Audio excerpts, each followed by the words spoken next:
Hey, salut à tous et à toutes, c'est Kno, j'espère que vous allez bien, moi en tout cas ça super. Aujourd'hui on se retrouve pour la première review de la chaîne, ça fait longtemps que je voulais faire une review et j'ai le manga idéal pour ça. Aujourd'hui on se retrouve pour la première review de Keijin Radio. Avant ça je voulais vous remercier pour les dernières vidéos, je vous avais pas remercié dans la dernière vidéo, ça fait super plaisir, il y a pas mal de vues, il y a pas mal de likes, ça fait super plaisir. Sur ce on va pouvoir tout de suite commencer.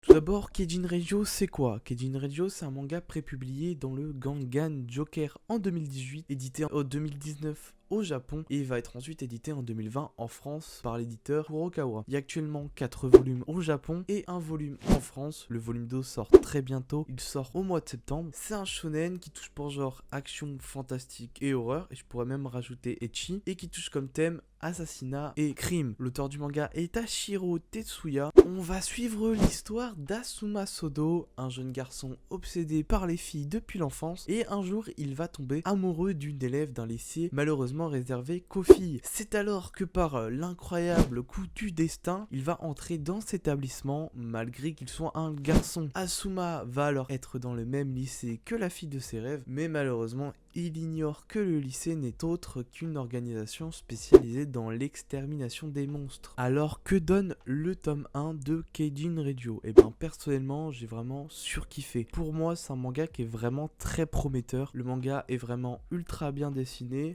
Le scénario est vraiment original, je trouve. Le scénario pourrait penser que c'est quelque chose qui est pas original pour le coup, alors que si, parce que au final il y a des monstres, il y a des choses qu'on ne voit pas dans d'autres mangas, et je trouve aussi la relation des personnages. Alors on est qu'au tome 1 et on en sait déjà énormément sur les personnages qu'il y a au lycée, leurs détails, tout ça, et pourtant on est qu'au tome 1. Alors ce tome 1 est genre vraiment incroyable, j'aime beaucoup. C'est vrai que le scénario est assez compliqué au final, c'est assez simple à comprendre quand on lit le manga. Là j'ai le manga dans les mains, c'est assez simple à comprendre. Aussi, gros point positif du manga, c'est que le manga est vraiment ultra épais. Alors si je regarde le nombre de pages, alors 290 pages, c'est énorme, c'est à peu près un tome et demi de Kingdom, ce qui est juste énorme puisque le prix est standard, 7,95€. C'est le prix pour plein d'autres mangas qui sont beaucoup moins épais que ça.